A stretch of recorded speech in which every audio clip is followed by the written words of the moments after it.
I grew up studying martial arts. Okay. I watched a lot of the TV show Kung Fu Yeah. with David Carradine. Oh, yeah, sure. I watched it too. Yeah, there you go. I read Shogun, and of course I saw all of the Star Wars movies. Oh, so the philosophy of the hero's journey and all of that? I own more Yoda figurines than anyone I know. All right, there are two in my office I wouldn't right have now. not known that about you. That's really okay. Yeah. All right. So I'm again, if you can imagine, you put all of this together, there is that underlying theme of the importance of nature. Right.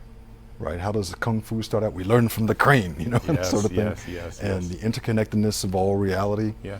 And also, from the martial arts, I've always been compelled by this notion of having a code, the Bushido code. Like ethics. Yes. Yes. Yes, and that's what I taught when I Yeah, was a professor. I see that. Yeah. Yeah. Mm-hmm. Because so many younger people, you hear the stories all the time where they are spiritual but not religious. Right. One of the reasons because they don't know a lot about religion. Right. Sure.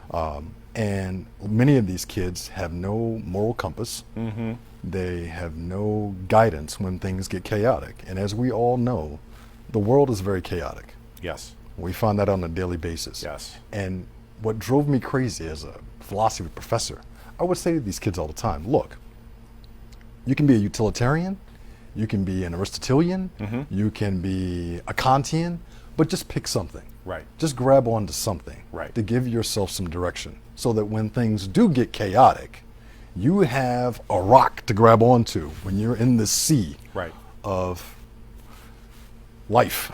But if you don't pick a philosophy, Yeah. that philosophy is going to pick you. You're going to be influenced by the culture. You're going to be thinking certain ways, not Yeah. realizing that it's a Stoic philosophy. You Sure. haven't adopted it, Sure. but it has influenced you. So it's Sure. better to know and to pick. Absolutely. Right? Absolutely. Okay. And that's the only way we really grow.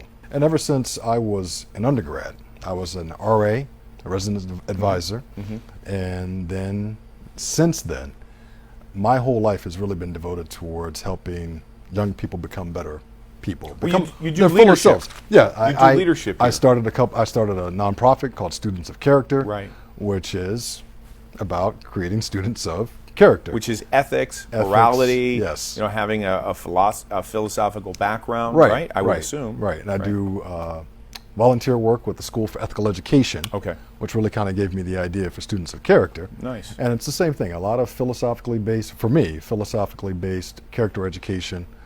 I've also started another business, which is Leadership Skills 101. It's a website-based business, Very nice. which is also for, we'll talk about sports. Mm-hmm. That's really about giving kids who aren't athletes an understanding of the leadership skills that anyone who's played a sport Exactly. gets. Yes.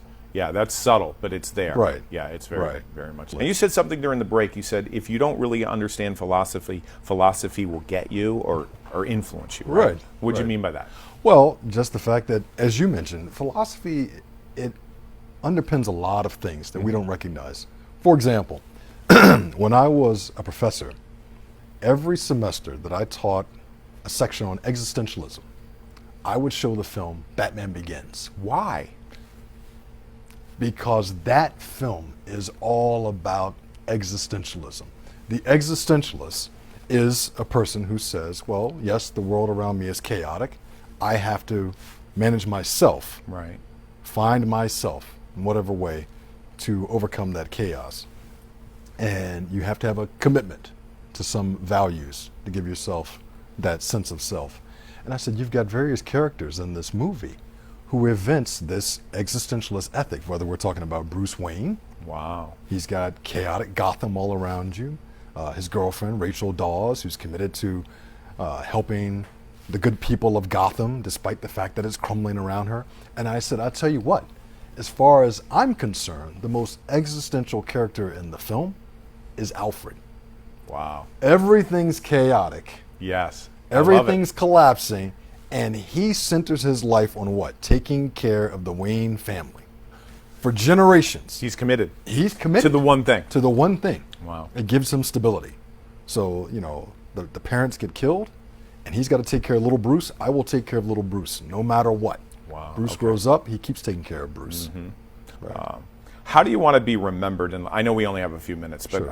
and you're in the prime of your career. How do you want to be remembered? A person that has given back, a person that has contributed, a person that has challenged people. What's your one thing? Well, the what's shucks. your one thing? That's what I want to know. Can you share it? Those all sound pretty good. Okay. No, I've always aspired to be the same person no matter what, Okay. to be constant. I love the notion that someone could come 15 years from now and say, that Tucker, he hasn't changed a bit. He's a rock. Hopefully, Yeah. in a good way. In a good way, sure. But again, my whole life, whether I like it or not, but the way I'm wired is I want to help people become their best selves. Wow. I'm an Aristotelian, and Aristotle is famous for giving us that notion of the acorn becoming an oak tree. Oh, I he love says it. that every acorn's got potential, Right. but it has to be actualized. And whether I'm working with a tennis player or a student, if you want to grow, I want to help you. Wow, that's wonderful.